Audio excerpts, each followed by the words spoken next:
Notice. Okay, we are live. Welcome everyone to our third Beautiful Trouble Hangout Live series. Today we're talking about creativity at the conventions, both the RNC and the DNC, which happen in the next 2 weeks. We're going to take this time to talk to a few different artists and activists who are organizing some pretty exciting creative troublemaking shenanigans outside of the Republican and Democratic national conventions. We may be joined by a few more throughout this conversation, and we'll be taking questions live in the comment feed on the page. So if you have any questions for us, we'll incorporate those throughout the program, and we'll go from there. So we'll start with a little introduction to who we are at Beautiful Trouble, and then kick it over to introductions of our speakers and dig into the content of the program. So Nadine, do you want to explain to us what Beautiful Trouble is and why we're here? Love to. Thank you, Chelsea. So Beautiful Trouble is really happy to have you all join us. We're really excited that people are interested in the intersection of arts and strategic creative action. And Beautiful Trouble itself started off as a book written by 70 artist activists from around the world, focusing on the potent intersection of creative activism and arts and how that makes our activism more effective. We're now expanded to a website, and we have a study guide that's now on the screen that goes along with the book. We have an online toolbox of all of the information included in the book plus more, and we're about to launch a global toolbox that will also be a website with and available to be downloaded by bots, so you can get it on your phone without internet. We also have a partner organization, Beautiful Solutions, that will look at will enable us to look at the whole spectrum from resistance or obstructive campaigning to rebuilding or solutionary work. So it's all very exciting. We have a global training network with partners all over the place. We're excited to come to your community and work with you and help you develop more effective campaigns. And all of our work is heavily rooted in popular education theory, participatory education forums, and we really are dedicated to acknowledging the intersectionality of all of the work that we do to create a new and just and more peaceful system. So we're really excited to take a look as artist activists behind the scenes of what's coming up for the electoral season, the conventions, the Democratic conventions, and the Republican convention here in the United States. So thanks for joining us, and I'll turn it back over to Chelsea. Thanks, Nadine. I don't think I properly introduced myself. I'm Chelsea Byers. I work with Nadine on the training program at Beautiful Trouble. I've been a part of the Beautiful Trouble team for over 4 years now, doing some programs like this, helping support trainings and other things. We're going to go ahead and dive into the speakers, though, and get this program started. So we have with us today Alli McCracken, who is the National Campaign Coordinator Director for CODEPINK Women for Peace. Alli, do you want to say something more about yourself in the introduction?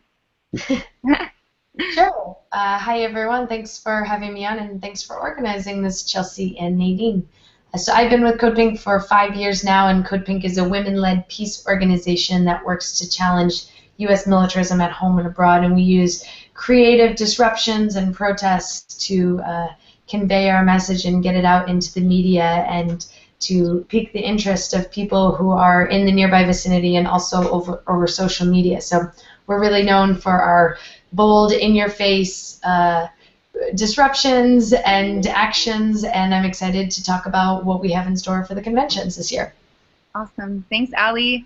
And then also with us, we have Nora Ligorano and Marsha Reese, who are both artists with the Melted Away project. Do you both want to give us a quick intro?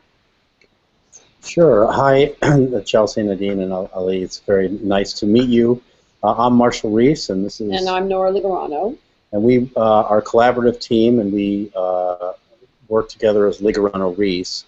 This is going to be our third convention that we've done this kind of artwork at, which we call temporary monuments, or the website's meltedaway.com. And we melt down enormous words and let them disappear to begin discussions about the democratic process or the disappearance of the middle class. And this year at both Republican and Democratic conventions, we're going to be melting down the American dream to begin talking about the erosion of opportunity and the crisis and equity and the social programs and the mobility that's facing us. Awesome. Nora, anything else to add as an intro? No, I think that's a good overview of what we're doing. We have done other works that have other ICE pieces that have to address climate.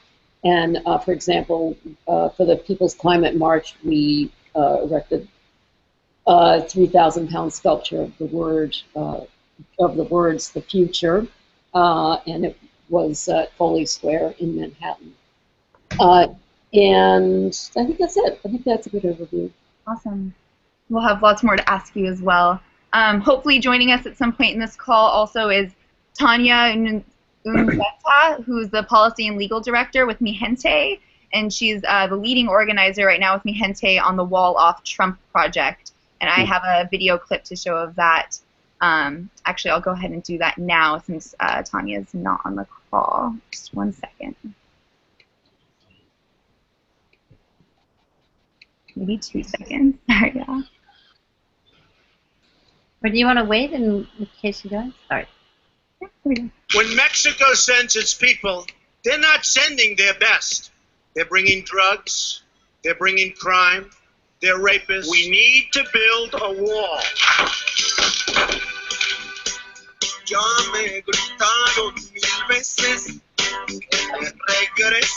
Hi, my name is Tania. I'm a community organizer with Mijente, a national organization building a political home for Latinx and Chicanx people. And we come out of the Not One More Deportation campaign, fighting against deportations with undocumented community members around the country. I myself am undocumented, and I'm talking to you from Chicago, which is my home, in front of what's one of my favorite walls built by the community to invite you to participate in walling off the hatred and the xenophobia that's represented by the Republican candidate to the presidency, Donald Trump. We're going to go to the Republican National Convention in Cleveland and build a literal wall around the Republican National Convention. We're teaming up with the Ruckus Society, Iraq Veterans Against the War, Other 98, Working Families Party, and you to build a wall that protects our community members and defends the people that we love and that are part of our family. Join us and contribute. Look at the website below to see how you can be part of this wall, and hope that you can join us in Cleveland. Visit us at walloftrump.us.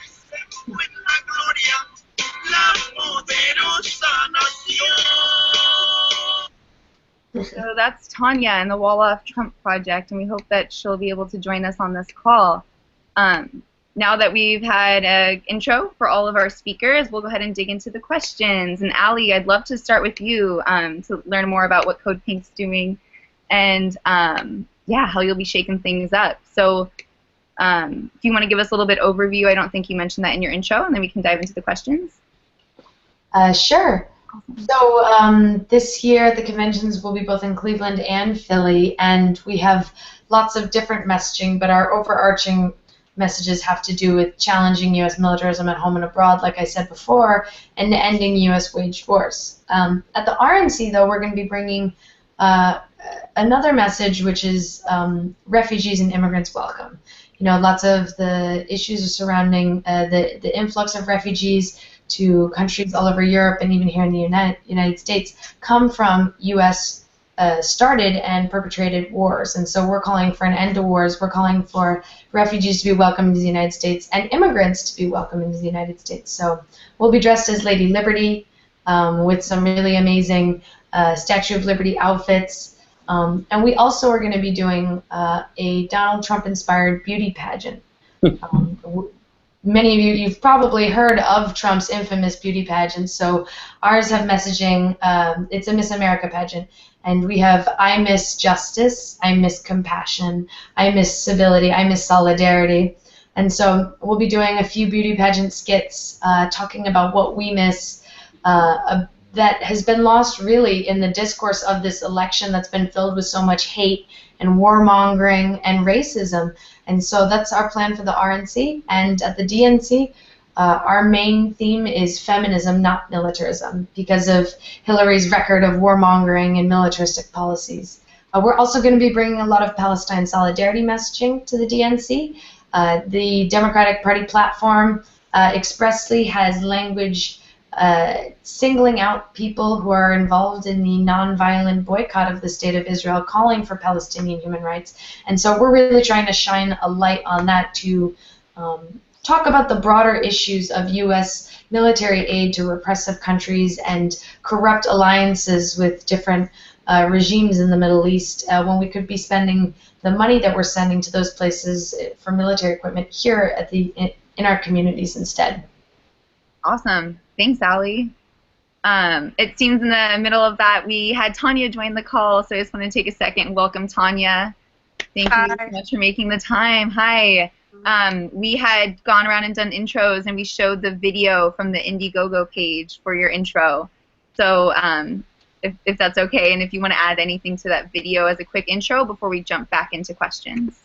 No, that works. I think the update is that we're planning on having the wall happen on Wednesday morning, and so yeah, we're excited about that. Great. Excited to learn more about it too. And hello to the 10 viewers we have out there too. Thanks for joining.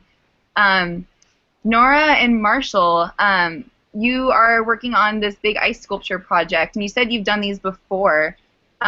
What is some of the cultural or strategic considerations that you make when you are developing these ideas and these creative pieces, and maybe specifically why the American dream, why now, and why at the RNC and the DNC?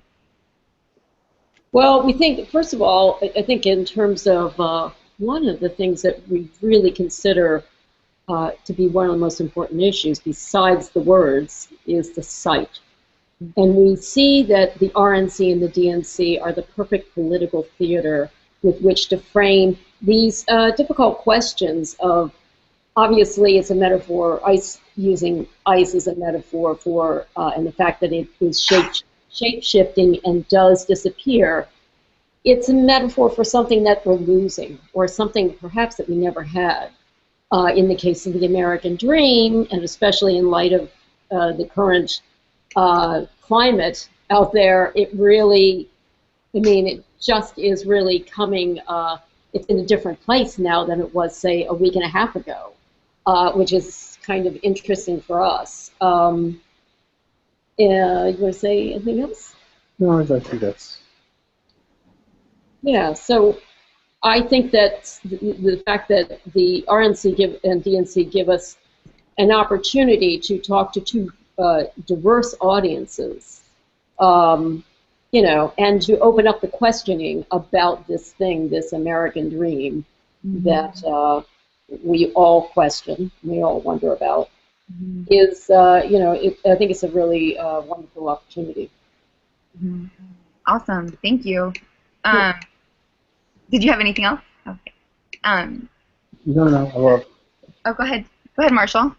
no, I mean, it's just, you know, we look at, we don't see that these like with CODEPINK situation, it's not really about a particular party. It's really the political class of the country that's equally ignorant of what people want and the best interests of the country. And we think that it's important to bring these type of ideas to both parties. Awesome. Thank you. And maybe we'll hand it over to Tania now, who, as far as I know, the Wall Off Trump project will explicitly be at the RNC. Is that right, Tania? Yeah, I mean, we think it makes a lot of sense to have a wall right where, you know, the person who's been advocating for a wall is going to be, and you know, be a little bit creative with it. I mean, we're I mean, in some ways, I feel like we're doing the best we can out of like an awful situation. We're, building up the wall. We're getting contributions from folks in Mexico so that some of it is paid by Mexicans. I myself am undocumented, and I know that a bunch of people who are undocumented are also participating, and other folks who've been targets of what's been the rhetoric of hate, particularly coming from Trump. But I'll say, like, our folks are also going to be at the DNC. The Democratic Party has definitely not done well for Latinos in this country, and particularly for immigrants. And so the wall is at the RNC, but we'll definitely be sending messages to both parties. Awesome. Thanks for that. And maybe back over to Alli, who's also going to have a presence at both the RNC and the DNC. You're going after, the parties and challenging the platforms based on the issues. So what is your goal, and what is the audience you're really trying to reach here? Are you trying to touch delegates? Are you trying to touch the GOP themselves, or broader convention advocates? What's your goal here, and who you're trying to reach? Well, we're trying to reach everyone. One of the things I forgot to mention before is that in 2012, when CODEPINK went to the last conventions, we became super well known because we were wearing vagina costumes, like full body vagina costumes, to play off of this internal conflict the Republicans were having about using the word and whether it was vulgar. And so going into these conventions, we were trying to think of what that iconic image, the vagina image, would be of 2016. And so but we were also looking for something that would appeal to a broader audience. We are targeting the delegates themselves. We want to reach out to the other protesters. Intersectionality is something that's incredibly important to us, and important to the peace movement, bringing in the other issues and folks working on the other issues. And so we're in touch with the immigrants' rights group United We Dream, who know we're going to be there with our Lady Liberty outfits and our Immigrants Welcome, Refugees Welcome messaging. And so we're really trying to appeal to not just the people who are going into the conventions, but the folks who are also there outside, trying to push their voices into the dominant narrative at both conventions. I think at the DNC, we're going to be trying to win over some people, especially when it comes to the issue of Palestine. Some of the messaging that the pro-Palestinian folks are bringing is progressive, including Palestine. So many Democrats have a progressive agenda for every issue except when it comes to their unconditional support for the state of Israel, despite its human rights abuses. And so we're gonna be like bad cop / beauty queen at the RNC and good cop / perky activist at the DNC, but a combination of all those everywhere also. Awesome. Thanks, Alli. Let's talk about materials and how we make all this stuff happen. I know we showed that video from Tania's Kickstarter, or the Indiegogo page, sorry, for Wall Off Trump, and these are often such big productions. I would love to hear how everyone's making it happen in different ways, and how we think about things like our carbon footprint, our reusable materials, and things like that. So, Tania, do you want to start us off? Sure. So it's not going to be a brick wall. We'll start with that. But I think a lot of the material is going to be cloth that is going to be printed and stenciled to have different messages and to look like a wall. We definitely thought about it, like not being treated, for example, not being dyed, to like figure out who can use it. Someone mentioned farmers. I'm not really sure. That's not my area, but there's definitely folks thinking about like where that cloth is going to go afterwards. I don't know. Who knows? Maybe the police will take it. We're not really sure. And yeah, but I think a lot of it like we're going to use various kinds of materials along it. A lot of it is, I think a lot of the folks who are on board are people who not only like care about the environment, but who've also dedicated a lot of their lives and energies and put their bodies on the line to like defend the environment and stuff. So we're definitely thinking about all of those things. Awesome. Nora, Marshall, I gotta ask, where do you find 4,000 pounds of ice? And how do you get it to not melt before it gets to both these places? Well, we find it a very cold place and called a freezer. And we work with ice carvers, and we try to put our fundraising and our resources back into the cities, into the economies of the cities that we're going to be showing this work. And so in Cleveland, we're working with an ice carver, and in New York, we're going to be working with, because we're so close to Philadelphia, we're working with our ice carver here in New York. And the American dream has already been carved in both cities. And the American dream is resting in freezers in Cleveland and Philadelphia right now. And I mean, I already talked about the messaging with using ice as a material. When you talk about using materials, I think of what they signify or what they mean, but also about the ecology of the materials. Our ice melts, and that's a lot of water. It's a lot less water than you could imagine because ice expands. The water expands when it freezes. But nonetheless, it does melt. And in some cases, we are going to be in Cleveland collecting the water, and we're going to bottle it. And we are going to use, we do this series of works called Pure Products USA, and we are thinking about, and have used for our Kickstarter, actually, an incentive that is the Tears of the American Dream. So, it's beautiful. Yeah, I think it's kind of a cool idea. It's a good kind of cycling. But really, the other part of the aesthetic of it is that the word weeps, and that it goes into the ground, and that it trickles away. So the water disappears. It goes back into the ground, back into the environment. And there's a base that's involved that we use, quite elaborate, and we have built. And the last time, for the future, it actually wound up in a garden as a recycling bin. So we were extremely happy that could have another life. That's our materials.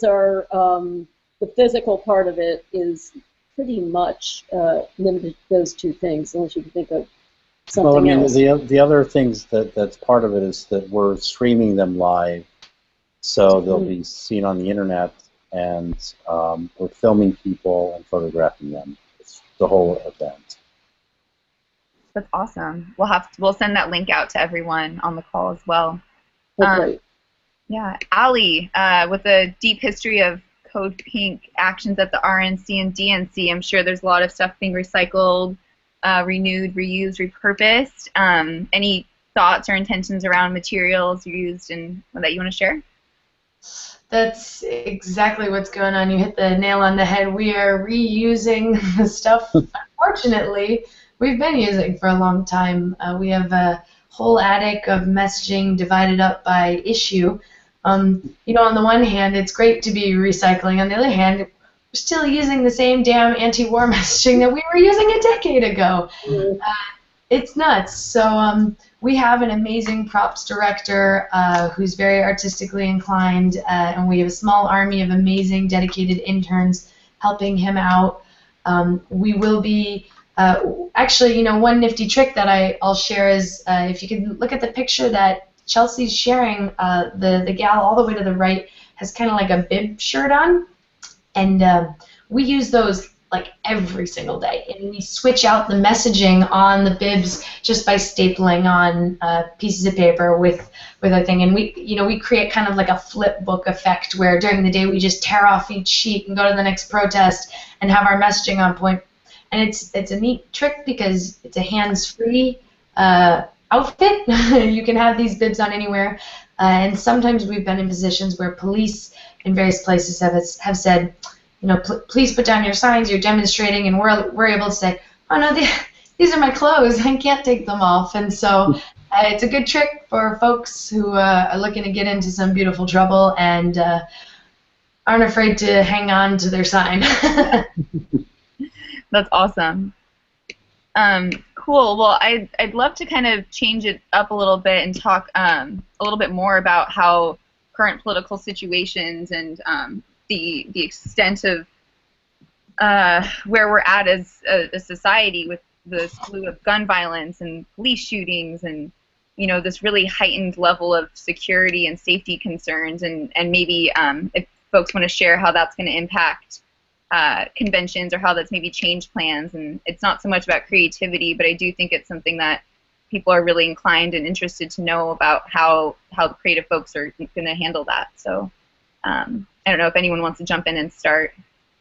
I want to put anyone. I mean, from our experience, it's always incredibly difficult to find a location in the convention cities. They're so heavily policed. The cities, contract out to the political parties, half a year before the event happens. They promise the political organizations everything. They hold back spaces for the public to congregate in, and they create these strange free speech zones that are far away from any place that you would want to have a message, make a message for, or influence anybody, or have it be heard. And so and it's not a coherent or cohesive process, because one city will have certain parameters that another city won't have at all. For example, in 2012 in Charlotte, North Carolina is a state where you can carry a concealed weapon, but the city of Charlotte outlawed water bottles because they could be projectiles. But they didn't outlaw or limit the carrying of hand-on guns during the conventions. So in Cleveland, we tried for a long time to get into a public space, and it was just becoming very difficult. We also tried to find a private space, and the political parties and the lobbying organizations and all of the support groups had rented out most of those places. So we ended up doing it on the grounds of an alternative gallery called Transformer Station, which is in Ohio City, just outside of the city limits. And we'll be sharing the grounds with the Truth Booth, which is a public artwork by a collective including Hank Willis Thomas and some Cleveland artists that are doing a project on printing your own money. So we're also, as a way to kind of develop the audience, we partnered with the City Club, which is a civic public speaking organization, and there'll be a series of panel discussions on art and politics and the issues that are important for Cleveland. So you're all welcome. Yes, you're welcome. Alli or Tania, do you want to share anything that you've done or anything that's had to change for you all, given the intensity and the severity and how it seems to be escalating, especially in the context of militarism at the conventions? Yeah, I think there's like, for me, there's different layers of things that we've been doing. There's, for example, creating alliances with groups that have done like de-escalation tactics in the past. So, for example, like Iraq Veterans Against the War has been really helpful with helping us think through through like that some of that part and bringing in some of their experience. I think it's not a question to us about the fact that this is a civil disobedience, that there are various levels of risk associated with it. We did not submit a permit to build the wall around the RNC, but I think that the risks that people are facing in some way are in terms of with the state, with the police, with the whoever is going to be in charge of like all of the security, federal agencies, etc., which by the way includes like immigration and customs enforcement as like part of the partners, etc. So like I think with in terms of the state, like we're preparing people, like we've prepared people in the past. Ooh. Sorry, my phone. Give me a second, I'm coming back. So we prepared people like we have in the past in terms of, you know, whether they're undocumented or not, what sort of risks they're facing as a citizen, um, and that I think the part that's been a little bit like more unknown has been the Trump supporters and the people who, you know, have come to kind of instigate not such beautiful trouble. And so I think like, you know, we'll figure out how that goes, but you know, particularly as like people of color, I don't think that we face the same level of violence. We definitely don't face the same level of violence as a lot of the Black folks who, you know, have like been shot in the streets recently and throughout. But I think, yeah, there's a definite worry both in terms of the Trump supporters who are, you know, here to give their message, and in terms of the state and the agencies that'll be around. So anyway, all we're doing is like trying to prepare as best as we can, like talk to people about stuff, and you know, as someone who like I'm undocumented, like that I've learned is that when undocumented people are put in deportation proceedings or like are threatened because of immigration status, like the one like most effective thing has been to know that there's a network of organizing behind you that's going to defend you and back you up. So I think there's also that, right? Like knowing that we're not going into this alone. We're going into this with lots of folks who are supporting, who are not just supporting through the action, but like have to know that that support goes beyond. Mm-hmm. Thanks for that. Alli, CODEPINK has a long history of being at conventions, so it's good. And also, how is this one different? Yeah, well, I just want to start by saying, Tania, I hope you can consider CODEPINK among the allies who are supporting you and are on board fully with the wall project. Please consider us partners who have your back. CODEPINK does have a long history of civil disobedience at conventions and not at conventions, and this one is different because of the heavy militarization of the police. We definitely saw robo-cops in 2012, and I was actually arrested by mistake, I guess, for dropping a banner off the side of a building, which to me isn't a crime to hold a piece of cloth off of the side of a wall, but apparently to the city of Charlotte, North Carolina, it was.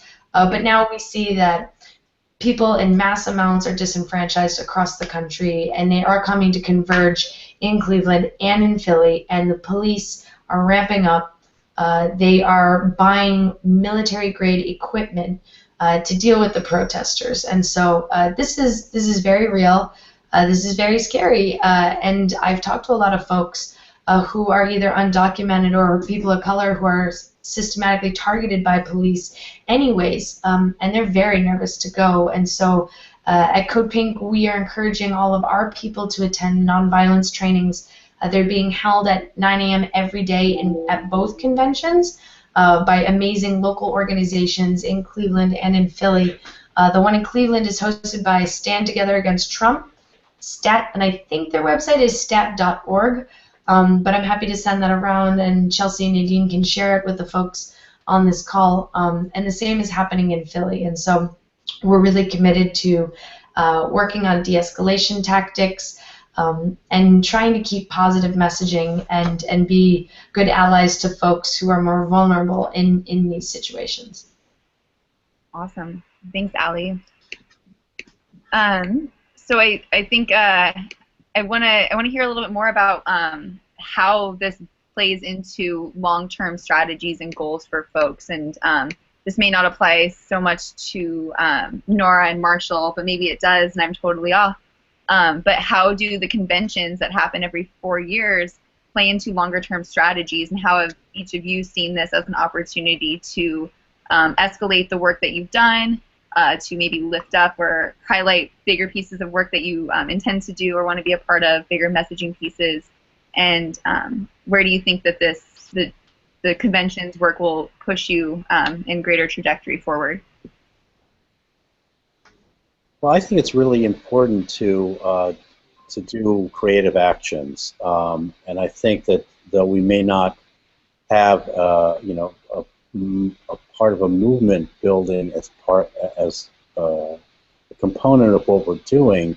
I mean, this year we're really reaching out in both Cleveland and Philadelphia to bring in people who live there to express their ideas about how issues of equality are being undermined. And it's being undermined from all kinds of directions. I mean, you know, it's economically for sure. The corporations and extremely wealthy people have changed the playing fields. And in terms of the violence that we've seen in the last few weeks, it's you know, if you're a certain type of person walking the streets, you may be taking your life with you. And these are all things that need to be fought and against. In Philadelphia, we're inviting writers and poets to come to the sites to write their ideas and impressions of what's happening. The idea of this word that's been a part of our culture since the mid-20th century, that disappearing, what that means. And then in Philadelphia, we'll be having a public reading of those texts and also selected texts around the sculpture while it's disappearing. So we're trying to make it a very expressive event. And we're, you know, and that's a really good question to sort of see what the future of this is. And we have a history of, I can only answer that by going back into the past and saying that we've been doing these sculptures at the convention since 2008.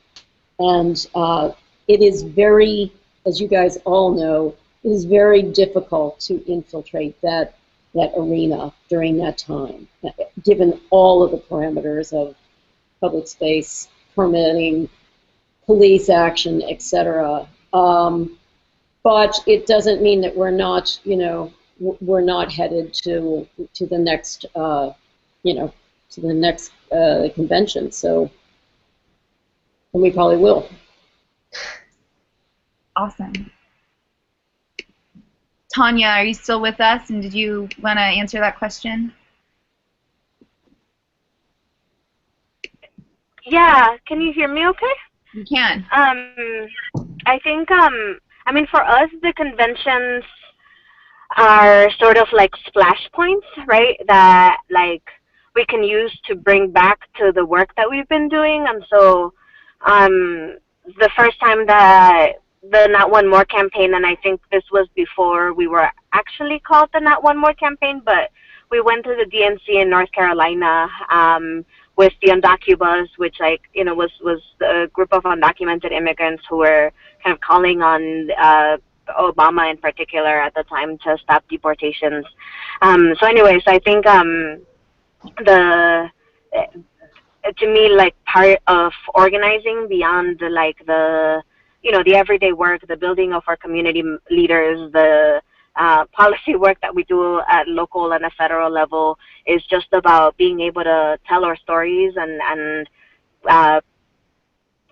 like make people aware of what we're trying to say and what we're fighting for. And so I think the conventions for us are at least like an opportunity to create that little like flashpoint of like, this is where we need to be and this is the narrative that we need to be telling. So yeah, anyway, yeah, I'm thinking about it a little bit like that. Awesome. Well, I wanted to turn it over and see if any of you had questions for each other at this point. And if not, I would also love to hear if there's other, I'm sure we're not the only folks that are going to be at the convention, so if there's any other cool projects or things you want to shout out there, I will find links and share those as well. So questions for each other. Oh, go ahead, Tanya. No, I mean, I know that some of the folks here in Cleveland have been organizing a march for Monday, where they're going to try to you know, had to inside the Republican National Convention, not inside, towards as close as possible. And so, yeah, there's the Monday stuff, and I guess a question for folks, how, like, how are your folks feeling about coming to the convention and sort of like confronting all of this like hatred and ugliness that sometimes is like so present in our lives? Yeah, go ahead, Alli. Well, we are excited to meet people like you, Tanya, and all of you who are on this webinar. We're excited to confront this evil, this ugliness and this hatred, and make it into something beautiful and creative, and make a bond among the people who are showing up and physically opposing these horrible political parties that have forced us to choose between the lesser of two evils, or to choose nothing at all. And so, you know, in that spirit, I really want to say that if anyone on this call needs any help with like media work or anything, CODEPINK is happy to offer backup for you. We have a really great schedule on our website of what's going on at the conventions. So we're nervous, but we're really, really excited, and I'm looking forward to seeing all of you and working together, like moving into next week and way beyond. Yeah, and I pulled up the schedule here that CODEPINK has on the page. And again, we'll be sending links around. But as you can see, there's a lot going on between both the conventions, a lot of different ways to plug in. So over to you, Nora and Marshall. Wow. Amazing agenda. It's amazing agenda. It's incredible what you do. CODEPINK, I just think it's remarkable, and keep up the really good work. What's the question, Chelsea? I'm sorry. Oh no, if you had questions of each other. Oh. Well, I mean, I wondered, like, I was just kind of curious where Tanya and Alli are going to. I mean, are you going to be all over the city in one place, or moving constantly? What's your plan? Tanya, why don't you take it away? Yes, sorry, I'm having problems with my camera stuff, but we're trying to be all around the Quicken Loans Arena and the other stadium, Progressive Stadium. So we're looking to be as close to the perimeter as possible. I think some of that is gonna depend on the security and on our strategy and things like that. But the idea is to be around the perimeter of the convention. Mm-hmm. Yeah, we're going to be all over the place. And actually, a follow-up question to that is, how can we stay in touch with one another on the ground to collaborate during our different events? Yeah, that would be great. Well, I mean, through the website, our website, meltedaway.com, you can. I guess we should probably exchange emails and phone numbers and things like that. Texting would probably be the easiest type of thing. It'd be great to also invite you. You guys we are sort of locked into this one day. You know, it's a whole day event, so we're not very mobile with 4,000-pound ice sculpture. But that said, we'd love to have you come and be part of it. In 2012, actually, I made a documentation photograph that a print, and CODEPINK factors into that photograph pretty prominently. So, love to have all of you there. Yeah, our problem with these things is we're not mobile. It's like we can't, when we were trying to get permits and things, the police want us to be, well, why don't you be over here? Like, well, you don't understand. You can't just bring in several thousand pounds of ice and change it from here to there. So that's all it's used. Heavy load. Awesome. Well, I don't think I have any more questions. Nadine, maybe you have a final wrapping question for everyone. Okay, no? Mute. Yeah, thank you so much. This is really fabulous to think about all the different possibilities and to actually think about how we can all support each other, attend each other's events, and back each other up when we need support with the authorities. I really heard clearly what Tania said, and we know that that's a problem. It has been a problem at conventions and other major events like this. So I think that's fabulous. We can definitely share all of your contact information with each other to make that happen. And when we send out a follow-up to this broadcast, as well as when we post it on YouTube, we can in the notes include all the relevant websites so people can find everyone and attend all these events. I think that's really great. I would just offer that maybe as a closing piece, a little bit more of a reflection on the role that arts and culture plays in your organizing overall, and how you feel that doing more than just marching or protesting can help get the message and the word out and help change the environment, the milieu that we work in, and move us closer to a real significant change where we can actually take better care of each other. I'm just wondering if any of you want to comment on that role of arts, political activism, culture, and political activism in the work that you do broadly. Well, I mean, I think that art. I mean, I don't think that politics should be left to the political class. I mean, I think that that everybody should be involved in it. I think part of our problem is that we get lulled into thinking that things will be changed when it really needs a lot of effort on the ground and pushback. I mean, it's like a collectivism, where the idea of making a petition on change.org or something like that is what we can do, and I think artists and creative people are very good at messaging, and the type of certain messages can get through that others can't, and I think that's where the power of art is.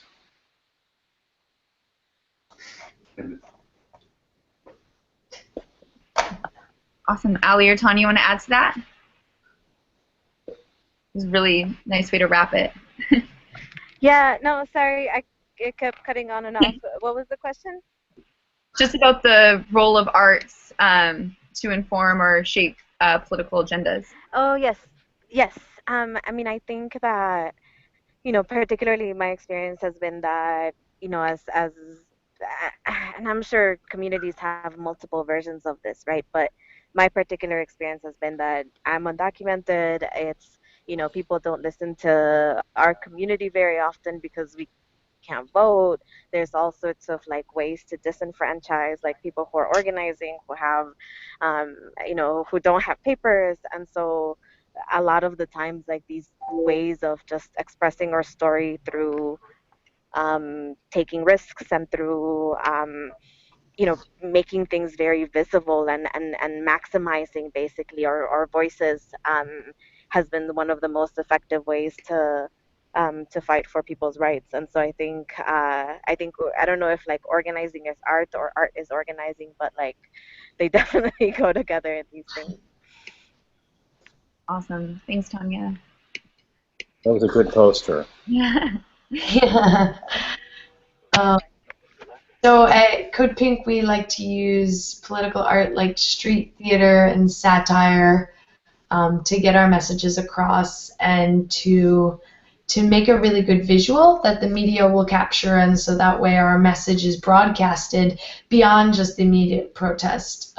We kind of feel like if a tree falls in the forest or someone protests in front of the White House, nobody hears it if the media doesn't catch it, and so the louder we are, the more outlandish our costumes are, and the more over the top our satire is, the more of a chance that the media will be drawn to us and pick up our messaging, and that other people will pick up our messaging and want to either be a part of it or will at least watch or interact.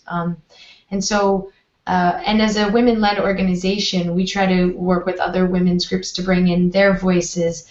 There's so many amazing women artists out there who we want to lift up and work with. And so that was such a great quote, Tania, is organizing art or is art organizing, and I think that's an excellent note to end on for this. Yeah, I agree. Well, thank you, everyone, for the time to be on this call. Thank you for all the folks who were streaming in and out of the viewing ship and watching it on YouTube. Really appreciate this. We are Beautiful Trouble. We do these Hangout Live series. This was our third, and we're excited for a fourth. If you have ideas, please get in touch with us at training@beautifultrouble.org. And thank you so much, everyone. We'll see you at the conventions. Yeah, thank Great. you. Drop Look by. forward. Bye-bye. Thanks.